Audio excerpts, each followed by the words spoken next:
Dios les bendiga a todos. Mi nombre es Oscar Ortiz. Para la gracia, ¿verdad? Y para la gloria de Dios y para privilegio mío, uno de los pastores aquí en Iglesia Bíblica Metro. Un placer que estén con nosotros. A los que son visitas y nos escuchan por primera vez, bienvenidos. Nos preparamos para escuchar palabra del Señor. En la mañana de hoy seguimos con nuestra serie de los preparativos de la cruz. Los preparativos de la cruz, orando la voluntad de Dios. En cierta manera, poner cosas un poco en contexto, luego de la cena, estuvimos hablando de la cena, la traición, las advertencias de Jesús a sus discípulos con respecto a su orgullo, con respecto a la autosuficiencia que ellos estaban reflejando. Jesús, en este momento, lo que vamos a estar hablando hoy, Jesús los está invitando al Monte de los Olivos, a un jardín allí en el monte llamado Getsemaní, en un lugar que Lucas nos dice que era frecuentado por Jesús. Era un lugar que Jesús había separado, uno de los lugares que él frecuentaba para venir ante la presencia de Dios y tener un tiempo a solas en oración con Dios. Así que Jesús los está llevando y está yendo a este lugar por dos razones principales. Número uno, que sus discípulos oren como preparativos a lo que iban a enfrentar. Y hoy tal vez nos vamos a dedicar mucho tiempo a ello, aunque sí lo vamos a estar aplicando. Pero una de las razones es invitar a los discípulos a orar en ese preparativo. Sin embargo, lo que Lucas nos va a mostrar o nos muestra en este pasaje es que tenemos a unos discípulos desanimados, desanimados porque hay un traidor en medio de ellos, desanimados porque Jesús había anunciado su muerte y desanimados porque Jesús había predicho que ellos iban a traicionar al Maestro. Y en vez de orar, nosotros vemos este pasaje que se encuentra en Lucas 22, vamos a comenzar a leer desde el versículo 39. Al final de este pasaje, en el versículo 45 nos dice que los discípulos se habían quedado dormidos. Y una de las razones por las cuales estos discípulos se habían quedado dormidos era a causa de la tristeza que ellos sentían ante todas estas frustraciones que hemos ido hablando. El espíritu de estos discípulos estaba dispuesto, como le dice Jesús, pero su carne, o sea, todo lo que representa la autosuficiencia, el orgullo, el ellos intentar hacer las cosas valiéndose de ellos mismos, era débil. Tal como nos dice Marcos 14:38. La segunda razón por la cual Jesús va al jardín de Getsemaní es también no solamente para instar y poner urgencia en los discípulos para preparar su espíritu, sino que Jesús mismo va allí para preparar su propio espíritu a lo que él iba a enfrentar. Así que, como les dije en esta mañana, queremos concentrarnos en lo que resalta este texto, que es la experiencia vivida de Jesús, un Jesús 100% divino, un Jesús 100% hombre, y en esa humanidad mostrando vulnerabilidad y angustia ante la realidad que ha de enfrentar en apenas unas horas. Getsemaní era un jardín en el Monte de los Olivos. En aquel lugar se tomaba el olivo, se ponía en una rueda y con una rueda de piedra más grande se pasaba por encima del fruto del olivo, haciendo de ella una pasta. Luego esa pasta se ponía en unas mallas dentro de unos huecos donde se apretaba el olivo unas 3 veces, extrayendo así el aceite. El Espíritu de Jesús en Getsemaní estaba siendo aplastado como este fruto del olivo. Estaba siendo aplastado en una prensa espiritual que lleva a Jesús en angustia, que lleva a Jesús a venir ante el Padre haciendo esta oración que vamos a estar hablando, haciéndola unas 3 veces. De la misma manera que el olivo se apretaba 3 veces para sacar el aceite. Esto podríamos verlo como un eco de lo que dice Isaías 53:3. Él fue traspasado por nuestras rebeliones y molido por nuestras iniquidades. Es evidente que el proceso de Jesús de ser molido, aplastado, va más allá de algo físico. Y en cierta manera vamos a poder ver cómo en el Getsemaní comienza esta pasión, comienza lo que Jesús va a hacer por toda la humanidad. Así que acompáñeme a Lucas 22, del 39 al 46, para entonces poder estudiar, poder desempacar, poder ver lo que nos trae este pasaje. Dice la palabra del Señor: y saliendo se encaminó como de costumbre hacia el monte de los olivos, y los discípulos también le siguieron. Cuando llegó al lugar, les dijo: orad para que no entréis en tentación. Y se apartó de ellos como a un tiro de piedra, y poniéndose de rodillas, oraba, diciendo: Padre, si es tu voluntad, aparta de mí esta copa, pero no se haga mi voluntad, sino la tuya.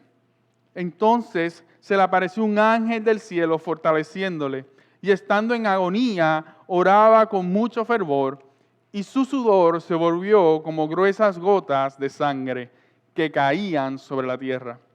Cuando se levantó de orar, fue a los discípulos y los halló durmiendo a causa de la tristeza, y les dijo: ¿por qué dormís? Levantaos y orad para que no entren en tentación. Palabra del Señor. Así que lo primero que vamos a ver en este pasaje va a ser la llegada de Jesús al Getsemaní. La angustia que Jesús está llevando sobre sí en este momento no se puede comparar con cualquier otra angustia o presión intensa que cualquier otro ser humano pudiese haber sentido en toda la historia de la humanidad. El Evangelio de Marcos nos dice que al llegar Jesús al lugar, Él comenzó a angustiarse. Eso está en el capítulo 14 del Evangelio de Marcos. Y angustiarse es un sentimiento de terror profundo ante la espera o contemplación de un horror por ocurrir. Así que Jesús allá en Getsemaní, Él estaba sintiendo un terror profundo por lo que Él iba a enfrentar en unas horas. ¿Y por qué? Porque para Jesús el Getsemaní es un anticipo de lo que pronto ha de pasar. Su espíritu está siendo aplastado y su humanidad está a punto de sucumbir ante la idea de lo que tendrá que enfrentar. Jesús lo expresa de la siguiente manera en el Evangelio de Mateo 26:38. Dice: mi alma está muy afligida hasta el punto de la muerte. Jesús está expresando, está abriendo su corazón, dejándole saber a los discípulos y por medio de este Evangelio a nosotros, que Jesús estaba dándonos a entender esa angustia que había en su corazón. Porque Jesús aquí está hablando de manera literal. Su angustia lo estaba llevando a un punto que su cuerpo estaba a punto de colapsar. Y no malinterpretemos, mis hermanos. Es evidente que el plan de Dios se va a llevar a cabo. Es evidente que Cristo va a llegar a la cruz. Pero ante la contemplación de esa cruz y lo que ha de ocurrir allí, en el Getsemaní, Jesús, su cuerpo está en una angustia intensa al punto de sucumbir. Él va a llegar allí, pero eso no quita los terrores que él estaba sintiendo en ese momento. Dice la palabra de Dios que al alejarse de sus discípulos orar, mientras que Lucas nos dice que Jesús se arrodilla a orar, cuando en aquella época lo común en la oración era orar de pie, con manos levantadas. a menos que hubieran casos de humillación o casos de ruego. Pero aquí Lucas nos dice que Jesús cae de rodillas, Jesús, ¿verdad?, se arrodilla a orar, pero Marcos nos dice que Él cayó de rodillas.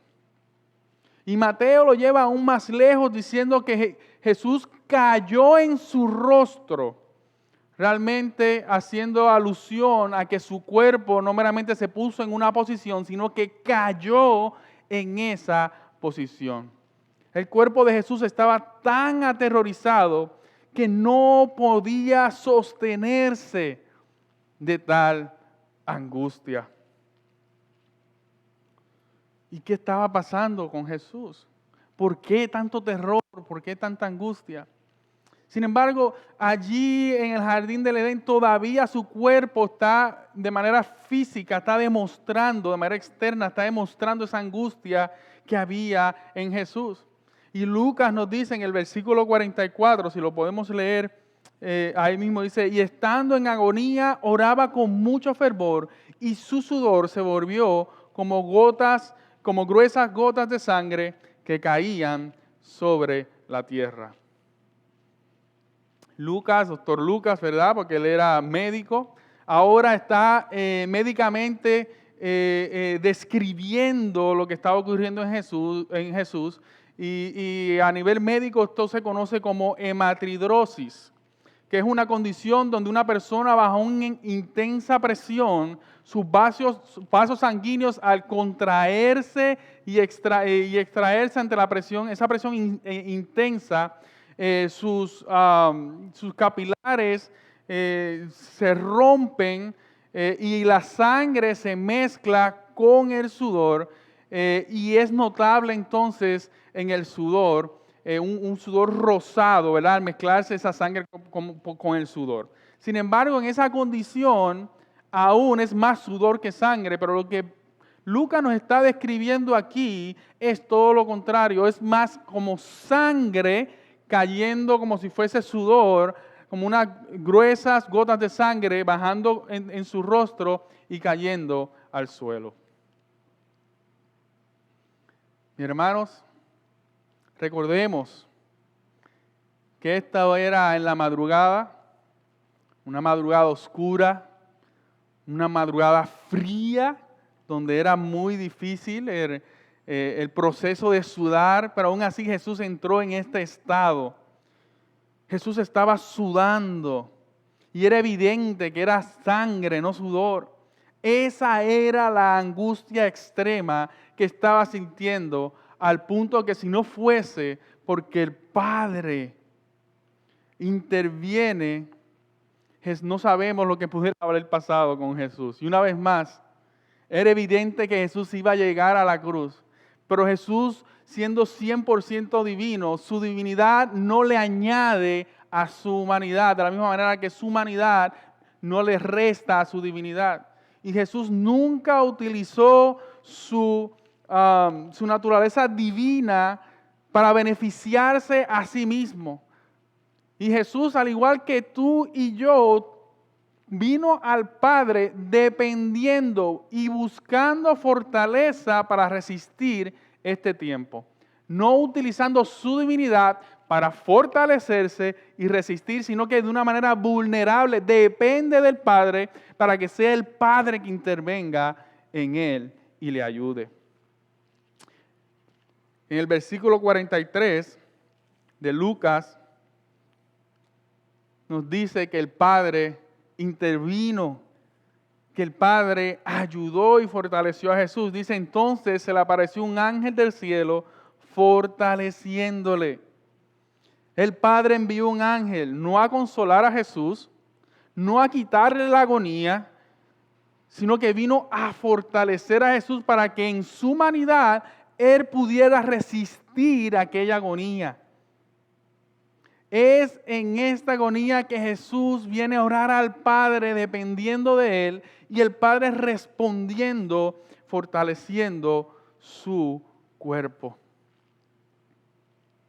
Es una angustia extrema y es hermoso ver cómo Dios nos permite ver a Jesús vulnerable en su humanidad, identificándose con nosotros por medio de esta angustia. Así que en esta agonía, en esta angustia, viene Jesús a orar al Padre. Y vamos a ver cómo a través de esta oración nos revela qué es lo que está pasando en el corazón de Jesús. ¿A qué se debía tal angustia? ¿Sería la muerte? Es difícil pensar esto, pues de ser la muerte a lo que Jesús le temía, podríamos decir entonces que muchos cristianos y seguidores de Jesús enfrentaron la muerte con mayor entereza y valentía que Él. Y en la Biblia tenemos muchos ejemplos, por ejemplo, Esteban, cuando fue apedreado. Los discípulos, a través de la historia, podemos ver cómo cada cual fue martirizado. Y a través de la historia, muchos cristianos con mucha valentía han enfrentado la muerte. Así que la oración de Jesús realmente nos revela a qué se debía esta angustia, que fue mucho más allá que la muerte. En Lucas 22:42 nos dice que en su oración Él le dice al Padre: Padre, si es tu voluntad, aparta de mí esta copa, pero no se haga mi voluntad, sino la tuya. Aparta de mí esta copa. Aparentemente la copa era parte, con respecto a la copa era lo que Jesús estaba mirando diciendo: esto no está fácil, esto está difícil, estoy angustiado, no sé qué va a pasar. Sabía sí que iba a pasar, ¿verdad? Pero en su humanidad comienza esta lucha, esta tensión. Padre, si es tu voluntad, aparta de mí esta copa. ¿Qué había en esta copa? ¿A qué se refiere Jesús? Hay varios pasajes que si los quieren anotar y luego ir a la Biblia, ¿verdad? Y meditar en ella en la semana, lo pueden hacer, pero Salmo 75:8 describe el contenido de esta copa como el juicio de Dios. Jeremías 25:15 llama a esta copa como la copa del furor o la ira de Dios. Isaías 51:22 dice que Dios habla de esta copa como el cáliz de mi furor. La ira de Dios es una realidad, mis hermanos. Yo sé que en muchos lugares solo se habla del amor de Dios, de que no conciben a un Dios airado en contra del pecado, sino un Dios que es solo amor y que desea el bien de todos los seres humanos. El problema es que estas personas ven la ira de Dios desde un espejo que refleja su propia imagen y se ven a ellos airados y quieren poner a Dios, que es mucho más que nosotros, que es Dios nuestro creador, al nivel de nuestra ira, degradando a Dios y su santidad. La ira no es la pérdida de autocontrol, ni un estallido irracional, caprichoso de enojo. No es Dios de manera caprichosa enojándose y haciendo rabietas contra aquellos que les cae mal y han hecho lo contrario a lo que Él ha dicho. La ira divina es la justa respuesta del carácter de la santidad de Dios hacia todo lo que es impuro y lo que es una violación a su voluntad, o sea, el pecado. La ira de Dios es una respuesta de amor a su santidad, a su verdad y a su justicia. Desde el principio Dios había advertido que ante el pecado, que ante la desobediencia, iban a haber unas consecuencias. Porque Dios y el pecado no coexisten. Y el pecado tiene unas consecuencias justas, que es que se haga justicia sobre eso, sobre ese error o sobre ese pecado. De la misma manera que en el sistema, aquel que comete un crimen, ya sea mató a alguien, pues la justicia determina que ese crimen tiene unas consecuencias, tiene que pagar a consecuencia de esa acción. Y a eso, en nuestro sistema, nosotros lo llamamos justicia. Lo mismo con Dios. Es una justicia santa y perfecta donde Él acciona ante el pecado, acciona ante esos crímenes y Él en su carácter tiene que hacer justicia. Así que esta idea de la ira de Dios realmente nos debe de hacer conscientes de la necesidad que nosotros como pecadores tenemos de un Salvador. Porque si nosotros hemos pecado y ese pecado tiene una consecuencia y hay que hacer justicia sobre ese pecado, estamos en problemas. Porque esa justicia va a caer sobre cada uno de nosotros. Y la ira de Dios es la respuesta entonces a ese pecado. Porque Dios ama apasionadamente la paz, la pureza y la perfección. Es por eso que Él responde con su ira hacia todo aquello que lo contamina. J.I. Packer dice lo siguiente en el libro El conocimiento del Dios Santo. ¿Podría un Dios que sintiese placer tanto con el mal como con el bien ser un buen Dios? ¿Sería un Dios que no reaccione negativamente al mal en el mundo moralmente perfecto? Seguramente no. Por eso es precisamente que esta reacción adversa al mal es una parte necesaria de la perfección moral y es lo que la Biblia tiene en mente cuando habla de la ira de Dios. Cuando hablamos de la justa ira de Dios, debemos tener en mente la idea de que Dios siempre actúa en perfecta conformidad y armonía con su propio carácter. Cuando Dios responde con ira en contra del pecado, Él está siendo consistente con su carácter desde el principio. Sabemos que el pecado trae unas consecuencias a nuestra vida. Y desde la creación Dios lo había advertido. Y porque Dios es justo, Dios paga lo que el pecado merece. La ira es la reacción y manifestación del carácter de Dios hacia el pecado. El dejar de hacerlo, el dejar de responder en ira hacia el pecado, iría en contra de su rectitud, de su justicia y su voluntad. Lo justo es que el pecado sea castigado. Pero, ¿por qué le estoy hablando de todo esto si estamos hablando de Jesús? ¿Será que por alguna razón Jesús cometió pecado? Porque si Jesús era santo, ¿por qué Él le está temiendo a la ira de Dios? ¿Por qué esta angustia a causa de la copa de la ira de Dios? ¿Habría pecado Jesús? ¿Estaba Jesús pecando al hacer esta oración? ¿Acaso Jesús se estaba arrepintiendo de hacer la voluntad del Padre? Y la respuesta es no a cada una de estas preguntas. En 2 Corintios 5:21 y aún en 1 Pedro 2, nos afirma que Jesús no cometió pecado. Pues en su naturaleza divina y eterna Jesús no podía pecar, pues Él es Dios y su naturaleza divina es santa y perfecta. Pero Jesús también nos demostró que en su naturaleza humana, aún ante la tentación, Jesús no pecó de ninguna manera.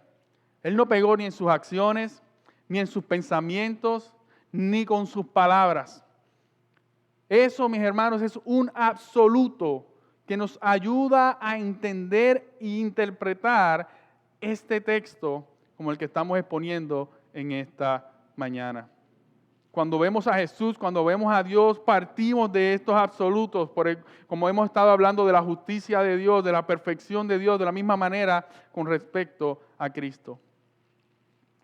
Jesús no pecó al hacer esta oración. Jesús no se estaba arrepintiendo de lo que el Padre le pidió que hiciera. Jesús sabía lo que el Padre contestaría.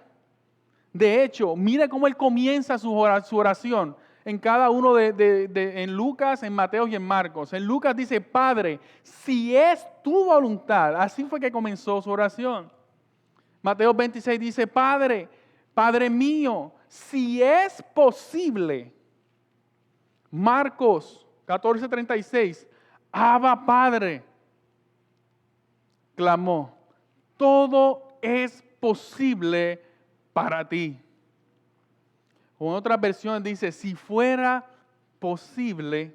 Así que Jesús viene a orar al Padre desde un comienzo sometiéndose a la voluntad de Dios, sometiéndose hacia aquel que es el que toma la decisión de qué es lo que Él debe hacer. Él no vino proponiendo otra opción. Él no vino proponiendo una mejor idea. Él solamente dice, Padre, si es tu voluntad, yo sé que tú tienes un plan, yo sé que tú todo lo tienes trazado. Solamente te quiero decir, si hay alguna otra manera, de acuerdo a tu voluntad, no la mía, hazlo. Si no, al final, que se haga lo que me estás pidiendo. Tenemos que recordar que Jesús tenía el poder de detener todo esto. Pero Él prefiere someterse al Padre en su humanidad. Él prefiere someterse al Padre, lo que el Padre le ha pedido. Jesús sabía cuál era la voluntad del Padre. Jesús siempre supo que la cruz llegaría. Jesús siempre supo que Él tendría que tomar la copa de la ira de Dios hasta el fondo. Pero en este momento, en esta hora, al estar cerca de ese evento, Jesús está sintiendo los horrores de enfrentar esa ira. Veámoslo de esta manera. Una mujer que recién descubre que está embarazada y asume la responsabilidad dada por Dios de cargar a este bebé por 9 meses, tal vez ha escuchado lo difícil que puede ser un parto, ha escuchado los retos que puede traer el dar a luz a este niño, a esta criatura. Pero cuando comienzan las contracciones que preceden al parto, es otra historia. Ahora duele. Ahora hay una lucha interna en el corazón de esta mujer de dar a luz a su bebé.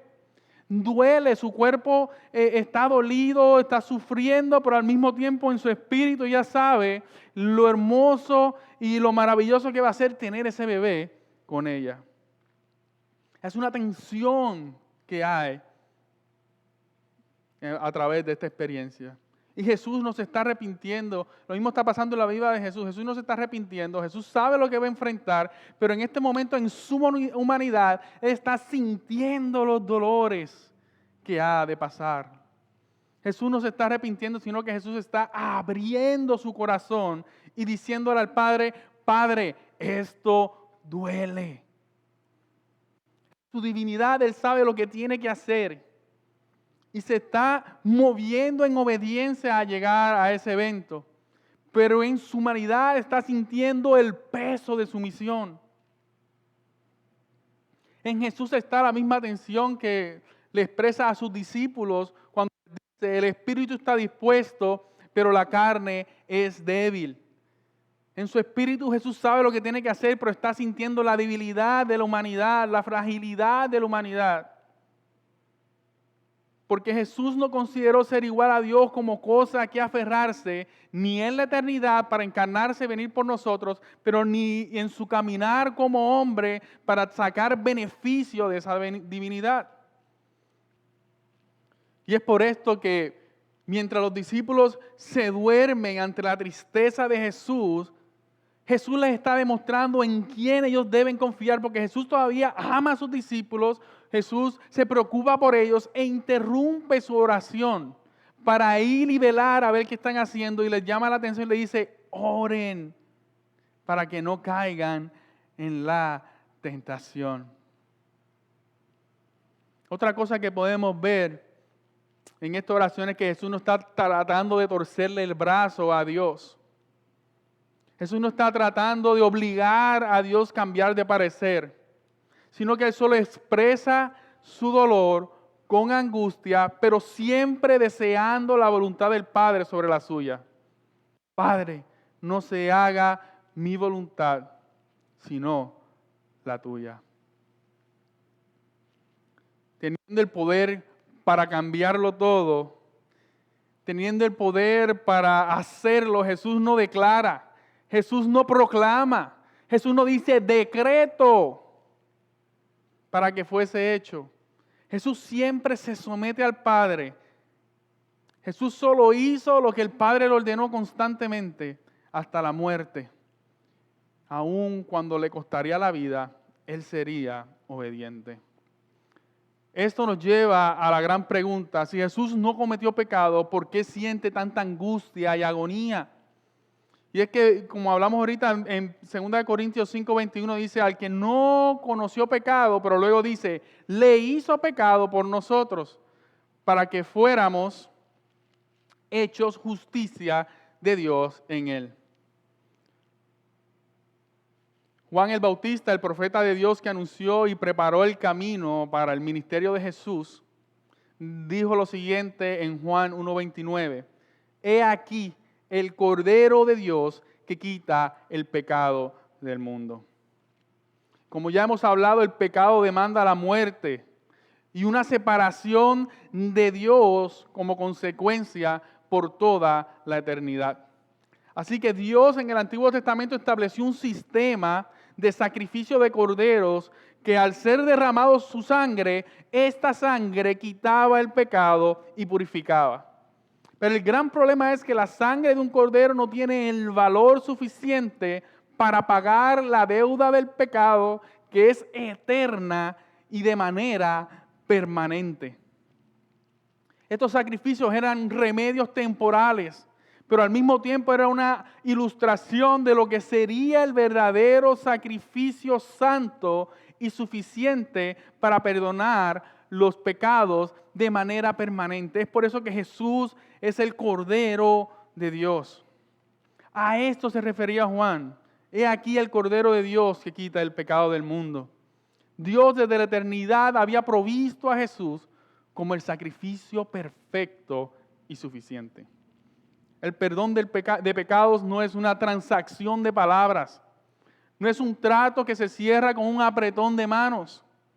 El pecado tiene que ser castigado. Aun cuando se le perdona a alguien, de alguna manera ese pecado tiene que conocer la justicia. La justa ira de Dios tiene que caer sobre aquellos que pecan.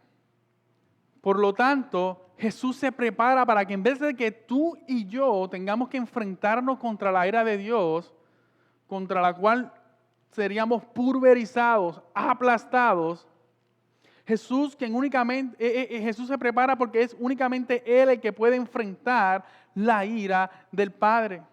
Él llevaría sobre sí nuestros pecados y los de todos aquellos que, a serles revelados la verdad del Evangelio, se arrepentirían y, siendo así, hallados justos por el sacrificio de nuestro Señor Jesucristo. En el Getsemaní, Cristo estaba enfrentando la realidad de que, aún siendo santo y perfecto, ahora tendría que llevar en sí su comunión perfecta con el Padre. En Getsemaní. En el Getsemaní, Cristo estaba enfrentando la realidad de que, aún siendo santo y perfecto, ahora tendría que llevar pecado en sí. Su comunión perfecta con el Padre se vería afectada, pero al hacerse pecado, Jesús recibiría la ira de Dios sin misericordia. Para los que se arrepienten, pudiéramos recibir misericordia sin ira. Una vez más, Jesús se prepara para recibir la ira de Dios sin misericordia.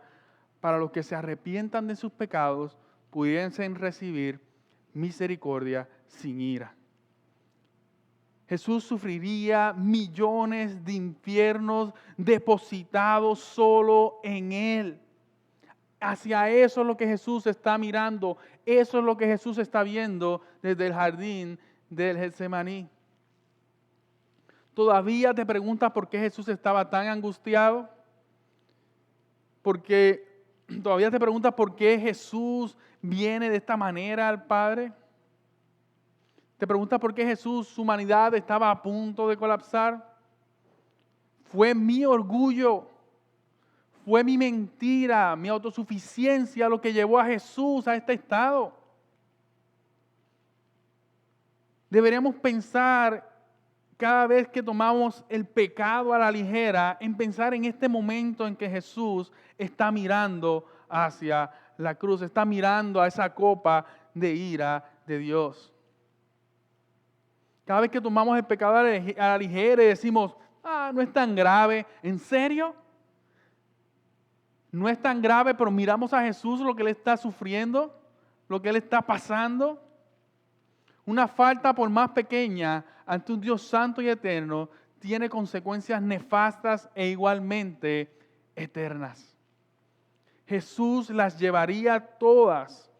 Jesús llevaría todos nuestros pecados sobre sí y recibiría ese mismo castigo eterno, pero en vez de por toda la eternidad, en pocas horas durante la crucifixión. Por amor al Padre estaba listo para obedecer. Se pondría de pie, iría hacia sus discípulos, los animaría y se prepararía, iría al lugar en que iba a ser arrestado. Es impresionante ver a Jesús diferente, fortalecido. El Padre contestó su oración. El Padre calmó su angustia, lo fortaleció, lo afirmó en su carácter, dándole lo que necesitaba para enfrentar la cruz. Ahora lo que podemos ver de Jesús de camino a su arresto no es el mismo que se desplomó en el suelo cuando llegó a Getsemaní. Ha sido vivificado, ha sido animado. Es como la semana pasada vimos en la predicación de Habacuc, la respuesta de Habacuc luego de enfrentarse con el carácter de Dios diciendo, tranquilo espero el día de la angustia, al pueblo que se levantará para invadirnos. Tranquilo espero el día de la angustia. Y este es el Jesús que se pone en pie a enfrentar la cruz. ¿Qué nos quiere enseñar Dios al plasmar estas vivencias de su Hijo en estos 3 evangelios? Número 1, ¿a dónde acudes en momentos de angustia? ¿Eres como los discípulos? ¿Estás durmiendo? ¿Estás tratando de huir de la realidad del dolor? ¿O vas a seguir el ejemplo de Jesús? Si Jesús, siendo Dios, en su humanidad dependía de la oración y los beneficios de esta para resistir los momentos de angustia, ¿cuánto más nosotros necesitamos venir en oración ante nuestro Dios? Dios quiere que te acerques y abras tu corazón y dependas de su obra en ti. Él quiere fortalecerte, Él quiere guiarte a través de la prueba. Jesús no se va a molestar porque le digas que te duele. Él sabe que te duele. Y Él quiere fortalecerte. Recuerda que la oración transforma nuestro corazón y alinea nuestra voluntad con la de Dios. Jesús no solo nos dejó el Padre Nuestro como el modelo de la oración, sino también en el Getsemaní nos demostró de qué manera podemos orar.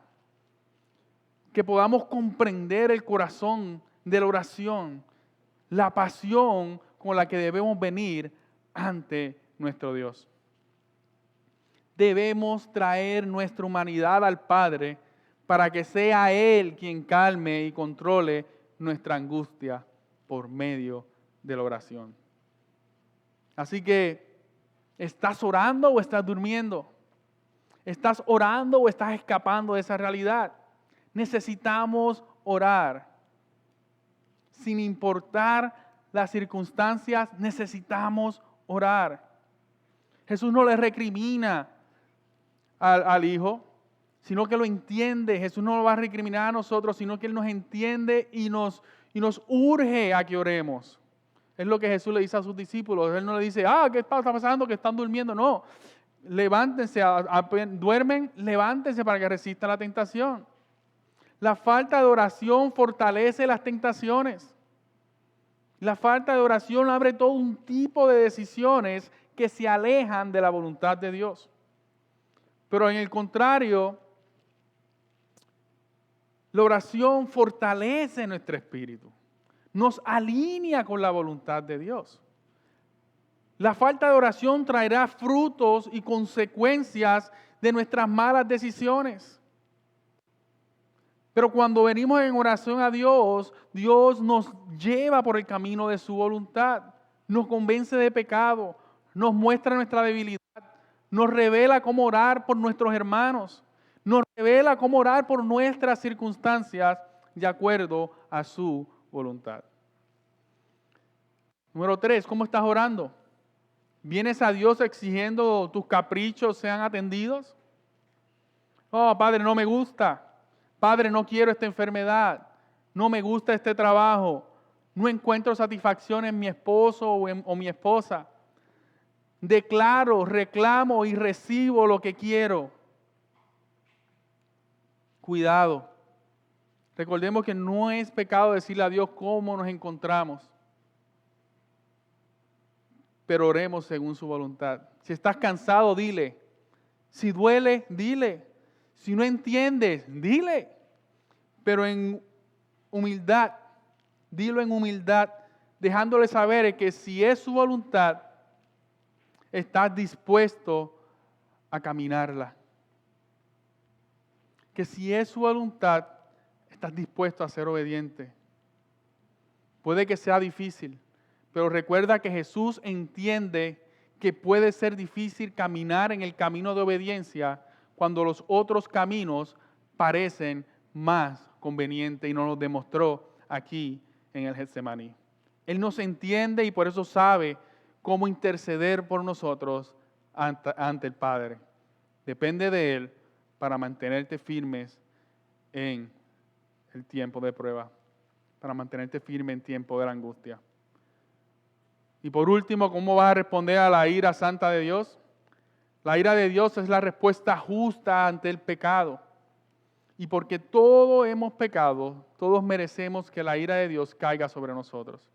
En su gracia y amor, Dios ha provisto a Jesús como sacrificio y único medio de satisfacer la demanda de su juicio e ira.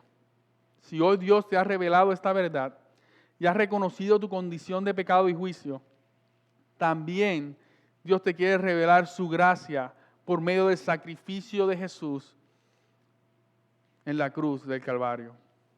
¿Qué vas a responder? Recuerda que estamos hablando del único medio por el cual nuestra culpa es imputada, es dada a Jesús. Entonces, por eso su justicia es imputada, es dada a nosotros. ¿Seguirás buscando e intentando por tus medios?